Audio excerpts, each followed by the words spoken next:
We heard earlier that the First Minister is calling on the Chief Constable to resign. Arlene Foster is with us in the studio. What if the Chief Constable does not go?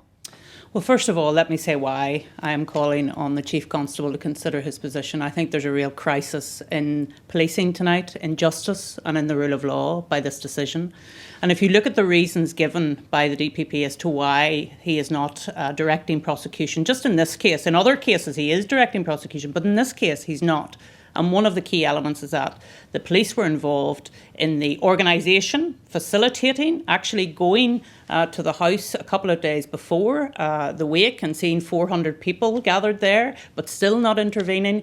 So there are huge issues around the policing issue. And as the Chief Constable and as the head of the organisation, he has to take responsibility for that. The PPS has said there was a lack of coherence in these regulations. These were regulations that were passed by you and the Deputy First Minister and the rest of the executive. So do you not bear some responsibility here? Well, Paul, let me say I've had a number of calls today from people who buried loved ones over that period of time. They all understood the regulations. So it seems strange to me that one of the people who actually made the regulations did not understand the regulations. Everybody knows that they were to do to keep within the limits that were set down at that particular point. But that is a nonsense. And I'm saying this very clearly to you, Paul. It is a nonsense for this reason.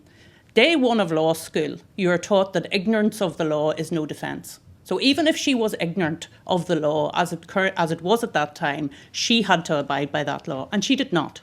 And so this is a perverse decision by the DPP. There is no doubt in my mind around that, and therefore action must be taken. But the police also have to face the consequences of collaborating with the people that organised this funeral. The Deputy First Minister has said she did not breach COVID regulations. She did. But she said on this programme that she did not. I know that, but she did. It's quite clear for everybody to see. And if you note, it's not what the DPP is saying. He's saying there was confusion, and he's saying that the police worked with the organisers. He's not saying that there wasn't a breach of COVID regulations. Is there a case where you could consider or should consider your position here in light of what has happened? Well, I think that would be entirely perverse, I have to say, Paul, that the Deputy First Minister breaches the COVID regulations and it's the First Minister that has to fall on her sword. Let me say in relation to the policing issues, I think it's now time for Her Majesty's Inspectorate of Constabulary to come in and to look at the policing operation behind all of this, the organisation of the policing operation. And I think that's very important because that will be an independent look into the PSNI as to what happened at that time. What are you to believe when the PPS says that the regulations were all over the place?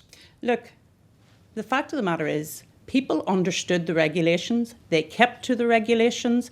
The Deputy First Minister did not because she was arrogant and felt that she was above the law, as were the other people who were at that funeral. And there are many people across Republican and nationalist areas who abided by those regulations. She did not. Right. In light of this, what credibility can the public have in the message that has come from the executive? Oh, absolutely, Paul. I'm going to make a prediction tonight.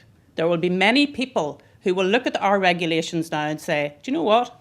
I'm not going to abide by those because the Deputy First Minister got away with it. So why would I put myself at that level and not actually keep to the regulations? But what about those people who have already been fined? Correct. They will come forward now and they will challenge their fines. I have no doubt about that as well. And as a former lawyer, why wouldn't they? Because they've seen a disparity in the law. You've heard tonight that the other two people who have been directed as being charged in relation to another funeral are challenging that because they see a disparity in the way the law has been applied. Through it all, the Chief Constable, who is probably watching this tonight, is not for turning.